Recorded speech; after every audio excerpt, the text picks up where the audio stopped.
Welcome all terminal passengers. In this episode, we'll decide who should take the big shot in the NBA Conference Finals. We'll also remember forgotten great running backs and who truly ended the slam dunk contest. But first, in the words of a bald orange man, commerce. Since 1994, one name has echoed through the courts, fields, and arenas of New Jersey: Jersey Sporting News. As a credentialed media outlet with over 25 years of experience, we've earned accolades from those we cover at every level. Jersey Sporting News, celebrating New Jersey sports for over 2 decades, and we're just getting started. Let JSN become a member of your family.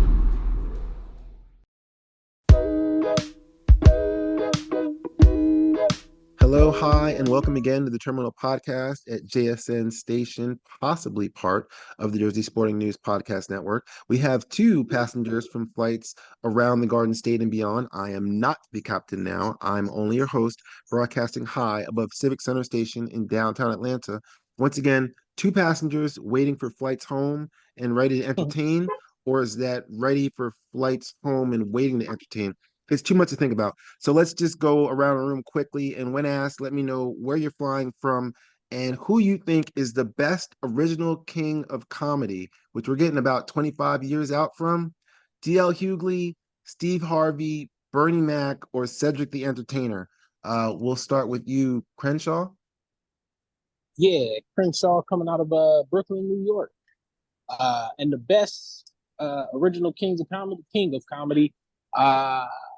I definitely probably have to go with Bernie Mac. I mean, just all around funny personality, funny in movies, killed it on there, closed out the show, had the most memorable lines. Yeah, so definitely got to go Bernie Mac. All right. Ed? I'm gonna go with you, son of a bitch. Like I gotta go with Bernie Mac, Right? and I'll hold this beef for him too if he wants it. All right. For those new to the terminal, each question has 4 choices. Each passenger already has their answer, and after the tally is said, question is done. Anyone in the minority will have a chance to defend their selection after they have their say. Those in the majority will have choose someone to explain why they're wrong and debate until a consensus is determined for a final answer. It sounds simple even when I slur over words. So let's begin with what's happening on a big screen here at the terminal every night for the next couple of weeks, the NBA Conference Finals. So there's 4 teams. Every team's got their star, the top option, and their top shooters, but those are rarely the guys who are going to end up taking that big shot late in every game. It's going to be someone off to the side. So there's 7 seconds left in a close game. First option on your team is double. Which of these four from each of the 4 teams that are left are you confident in taking the shot at the buzzer? Jalen McDaniels from Minnesota, Tim Hardaway Jr. from Dallas, Jaylen Brown from Boston, or Miles Turner from Indiana. And this question was written and presented before last night's game, so that doesn't count. Ed, who you got? I'm taking Jaylen Brown. Crenshaw? I'm gonna go with Tim Hardaway Jr. Okay, I was going to take Miles Turner, so everybody can. So tell me why Tim Hardaway Jr. Strictly for the lineage, for the Hardaway lineage. Big Mhm. Tim Hardaway fan back in the day. So I'm gonna Okay. just ride out with the son. I'm going with the patriarchal system of NBA games there, Okay. passed down through the genes. I'm going to leave Ed to talk about Jaylen Brown for a second. I like me obviously made the question, but I think Miles Turner is set to be that guy. You know what I mean? Because it's not going to be Halliburton. That shot takes way too long to develop or something like that, and he's going to be the one off the screen that's going to be wide open at some point and hit a big shot. So, and apparently he's good from deep. It's shocking, but tell me why before Jalen hit that shot yesterday from the corner, why you thought it could be Jaylen Brown to hit that shot. I would have picked Jaylen Brown even before last night because to me he's not a role player. There's a reason he has a supermax contract. He is the guy, and I would actually argue that Tatum is the second guy with KP the third. So to me, it was a no-brainer in that Jaylen Brown People were critical of the Celtics giving him that supermax contract, that it was going to be too much money for a guy that's not the guy. And I think he's proven throughout the season and in the past that he can be that guy. He is that guy. There's a reason why they've been to the Eastern Conference Finals so many times. And, I think part of the reason he doesn't get that respect is because he doesn't have that charisma that I that Luka has. I would argue, since I'm playing the part today, that it's not because he's doesn't got the charisma. It's that I've watched him the last two playoffs decide to shank and turn balls over and make bad decisions with the basketball. That's why I didn't choose him. He is a better player than all three of the other guys. He's just not reliable. I don't have confidence in him taking that shot with 7 seconds. I'd rather it be Drew Holiday or Jason Tatum or Al Horford or just about, anybody but him. That's But me. I'm not a Celtics fan, but I think Crenshaw, can I convince you on either side or move you off of Hardaway? Yeah, I mean, I'll be honest, I'm not super bent on either of these people, but yeah, I'm gonna probably lean a little bit more, I guess, your side to like the Jalen side. Ed? I think part of that is that, and I've been very critical and I eat a lot of crap from my Boston buddies, but it's like, I think that's more an indictment on Joe Mazzulla as a coach.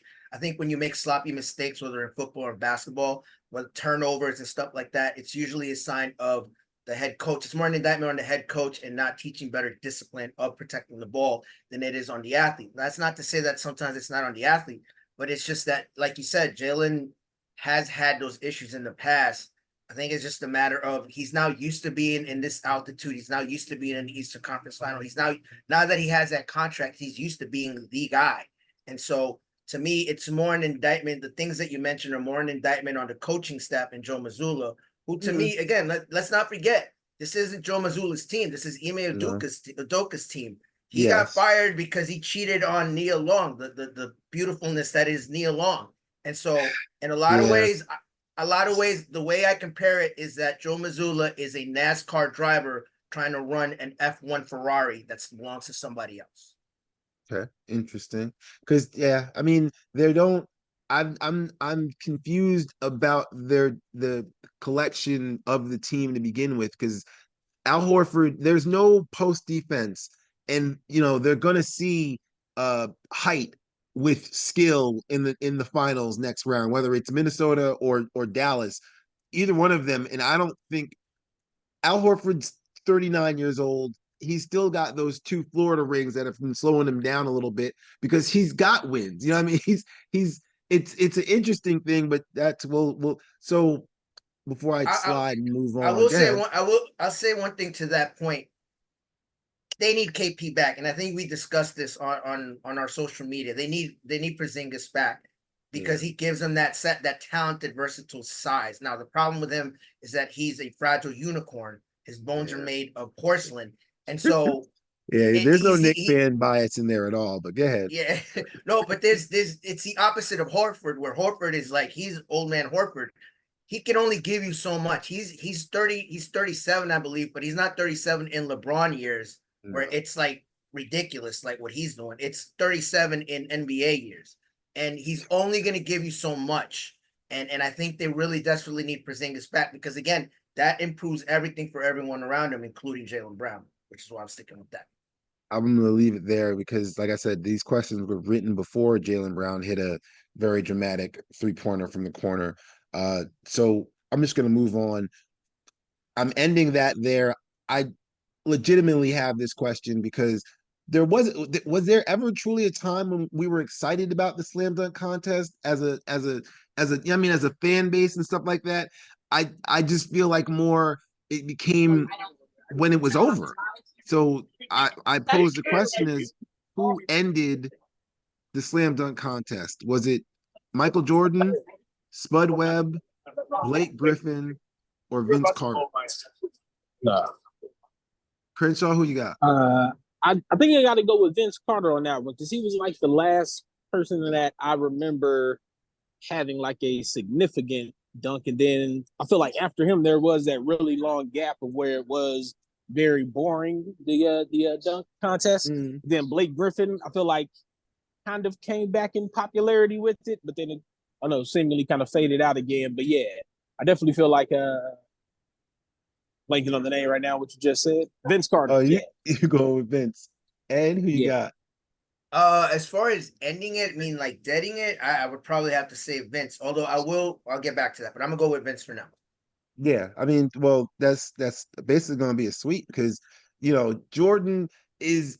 I obviously I put the list together, but Jordan kind of takes it over from Julius Irving and the whole point of it being the ABA All Star Game kind of thing, and then Spud Webb kind of has that one moment, and that kind of made it. Well, this isn't. It's like Spud.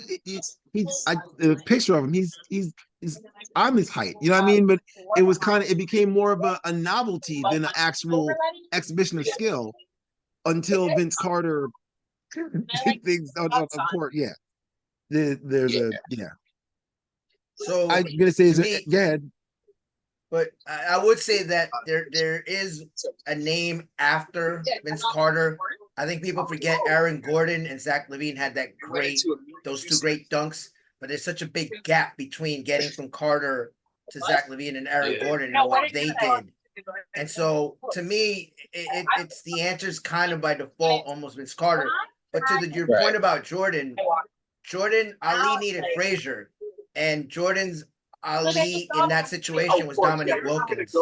I think people forget how good Dominique Wilkins was as a slam dunker in this contest. And what forced Jordan to elevate, pun intended, was that Dominique was in the same contest. Yeah. And that was, the other side of it is that yeah, there was a whole as in Atlanta, I'm sitting there realizing I didn't put Neek on there because Neek didn't win to the point where, you know what I mean, where it was his slam dunk, and he didn't end it at all like the other examples I gave. But since we all kind of seemingly would agree, do you, Crenshaw, do you remember the Carter slam dunk? That kind of the one that from I'm the trying. one slam dunk contest. But go ahead. I'm trying to. Was it? I know he wasn't like the first one that did the through the legs, but I know his was like through the legs, but from like further out, right? Like from I like want to the say there's free the throw one line or between the something like legs. that. The one that I thought ended it all was when he did the reverse 360 windmill. That's right. Yeah. That's a slam. I saw that and I said, okay, so I don't need it's it. It's over because he does Right. that simple afterwards, and it's like, yeah, no, there's nothing. There's nothing else we can do. We've jumped from the foul line. We've had a little 5'7" guy bounce a basketball and damn it. You know what I mean? Like we've seen all of that, and then we just watch the human body do things it shouldn't do, and then slam a basketball on top of it. So I yeah, feel like the dunk contest, once you get past, like you were saying, like a certain skill level, you just kind of get into gimmicks and like silly tricks and stuff. Then it just exactly. gets Like then it's D. just Brown. like 6'5" people being dumb, which isn't like, man, that's stupid. Like big lanky people trying to be acrobats and shit. Like that's weird. So. It's like the commercial for it's like there's a beer commercial where they lower the basket down to like 6 feet and they're all jumping up and dunking on it because because it's somewhere it's like anybody can do it so long as you're willing to put your body through all that craziness. I will say shout out to D Brown, one of my favorite dunks. D Brown. See, and but that's in between. D Brown's in between. I want to say the Spud Webb and the Vince Carter era, yeah, when definitely. it was still when it was still something. Yeah, because D Brown's got the. Yeah, I think Blake Griffin got a better dunk. I understand he dunked over a Kia and all, but I think compared to D Brown, and then come to find out with D Brown that you could see through the blindfold, that's whack juice to me. What I will say. Sorry, go ahead. Oh, go ahead. No, go ahead. I was gonna say it was the allure of like a kid thing. It's like you can't even look at it from those things. It was like, oh yeah, when I was a kid, that shit was amazing, and all I'm gonna go off of is just that feeling, essentially. So yeah, I want to say D Brown caught a shoe deal off of that too, didn't he? I mean, it might have been like Reeboks or something like that, but good for him. He's another forgotten basketball player of a time when it was important. I've listened to you guys. the running back as a position, as the NFL always finds a way to sneak back into a conversation, the running back as a position has kind of been forgotten, and it's not a position of care anymore, get alone worth.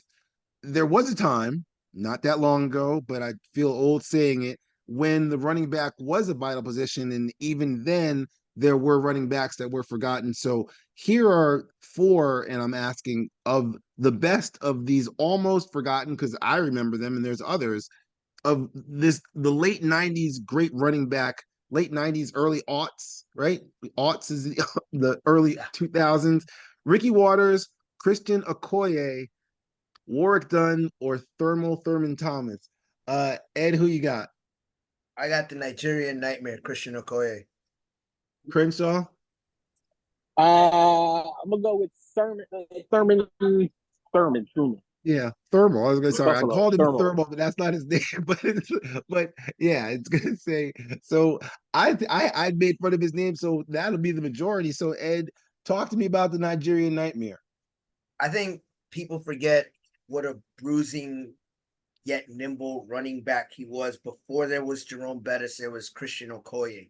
He was running through guys like a hot knife through butter. And I understand people mostly remember him colliding at the line of scrimmage with Steve Atwater in that Denver Bronco game against the Kansas City Chiefs. But man, there was a point, and I understand Thurman Thomas because of the K gun and going to 4 Super Bowls, or more like losing 4 Super Bowls. But this is a guy that also forgot his helmet in the biggest game of the year, of his biggest game of his career. So I'm sorry, I'm gonna go with Christian Okoye. That guy, like I said, he was like, if you guys watch Voltron, he was a real life row beast. He just destroyed linebackers. And this was when linebackers were using more steroids back in the day. So he was going through giants. This man was ridiculous how he was, and he didn't have to juke or anything. He was going north and stop. It was like the Juggernaut. It was watching like real life Juggernaut. That's That's a what it fair looked point. like. Yeah, I'm gonna stick with Christian Okoye. Shaw, you want to tell him about why it's important to go to how Thurman Thomas helped the Bills go to four straight Super Bowls? I'm gonna just say shout out to going 4 straight Super Bowls. I don't care if you lost. You probably need the win. You need this win because they lost those 4 Super Bowls.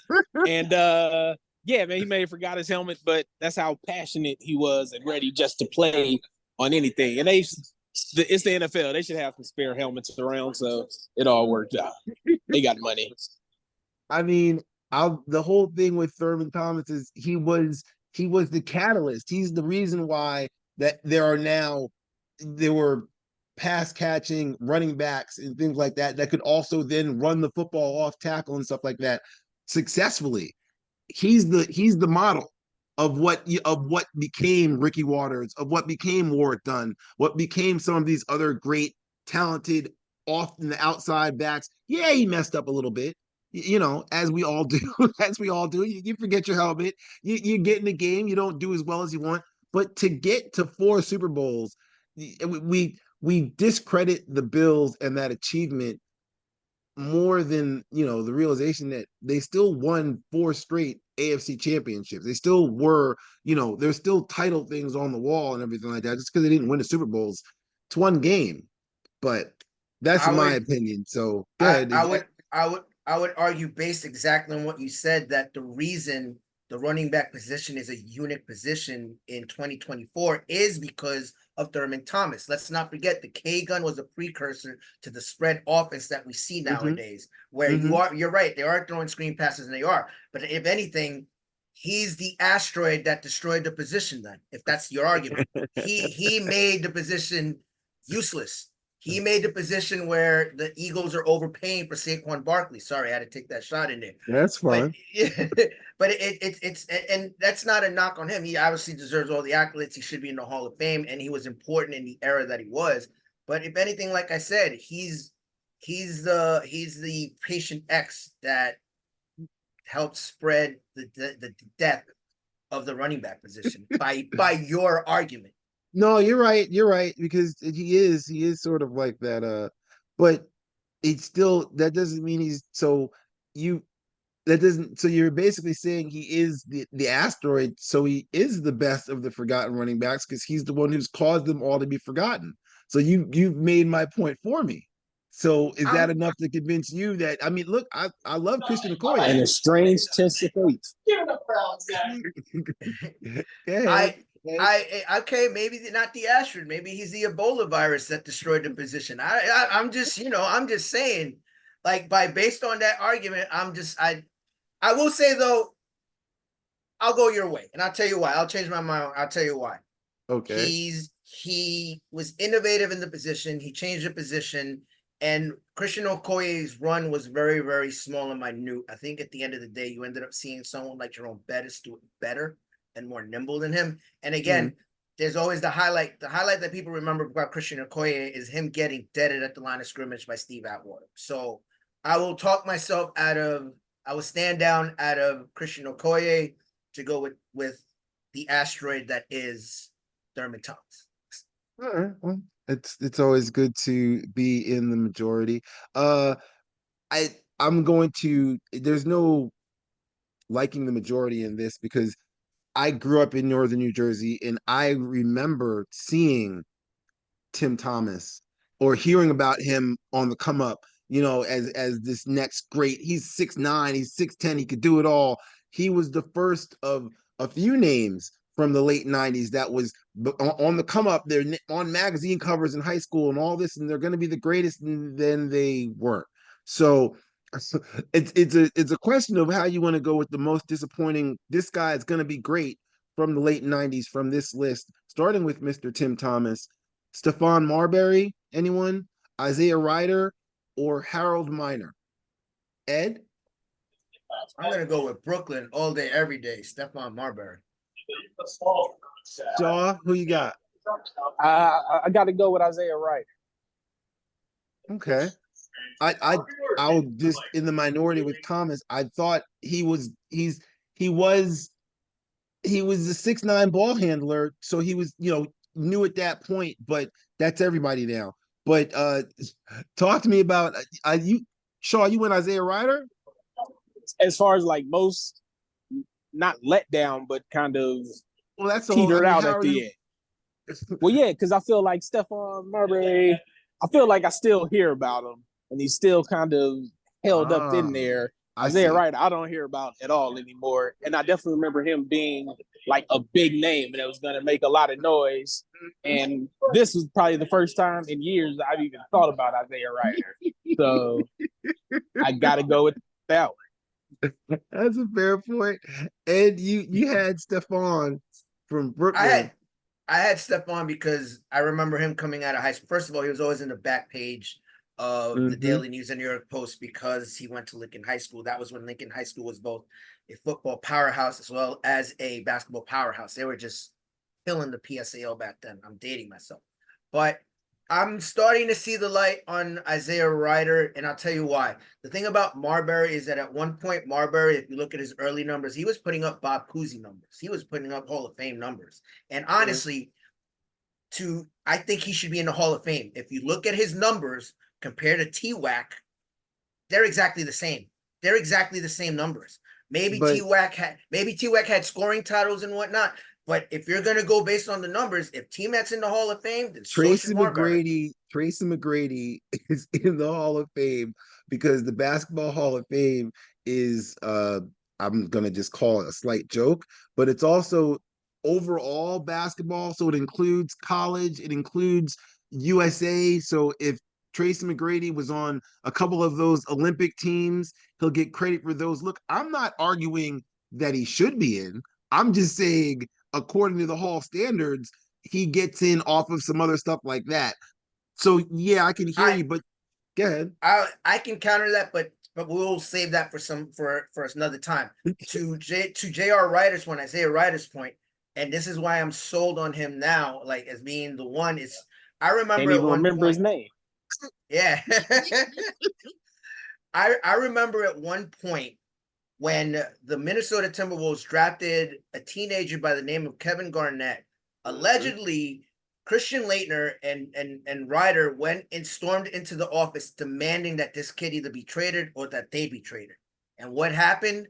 They got traded. They They got got shown traded. the door. They got shown the door. Wise. So even Minnesota was like, nah, son, this ain't gonna work. If that's gonna be your attitude, if anything, he was being a bad influence. His pot smoking and his drinking was being a bad influence on the future Hall of Famer that was Kevin Garnett. And so Minnesota chose wisely in that equation, even though they eventually screwed that up too, and they screwed up Marbury. Let's not forget. I was gonna say, didn't Starberry play in Minnesota for a little bit? Yes, he did. Exactly. Yes, they did. And I mean, that's where he was putting up Bob Cousy numbers at one point, at that point of his career. when he The was throwing it to fame, Kevin Garnett. the mental health issues, and all that eventually caught up to him. The sexual harassment trial where he was testifying about clapping cheeks with interns, MSG interns in the truck. The whole testimony to that. It's a lot of polarization of Marbury, the eating Vaseline on what is now Zoom, I guess. Ustream back then. So I'm gonna go with Ryder, but I will say about Marbury that if you're gonna put T-Wack for wearing business suits during the playoffs, then you have to put in Marbury for what he did in opening the Chinese market. That man, they have statues. They sing songs of that man. They have plays about And that man. he also had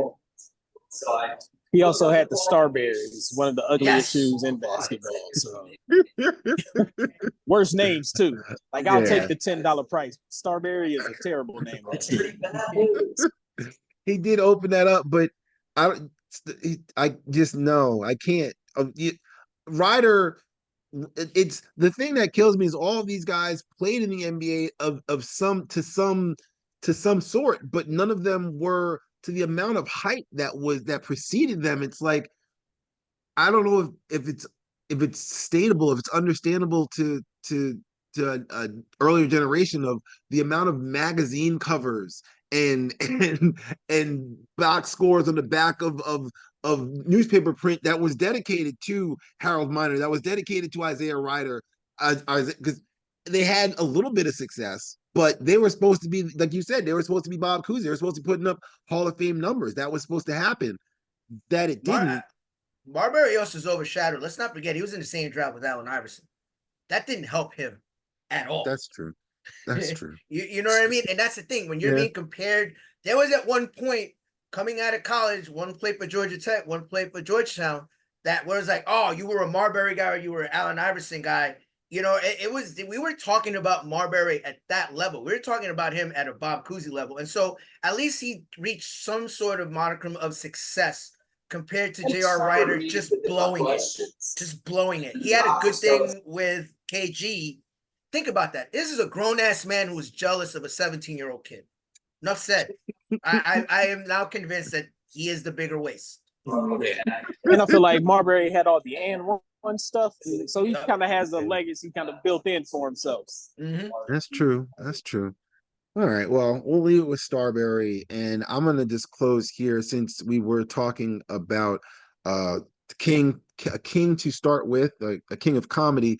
We'll finish with the same one that you guys didn't even hesitate to call Bernie the best of the four from the original Kings of Comedy. He wasn't scared of you. He was not scared of you. That's one of my favorite. That's one of my favorite bits. Because that's a Def Jam, and he, from Chicago, came out there. And it was the thing about it is he was saying it to the audience as I'm coming out here from Chicago, and I'm not scared of you.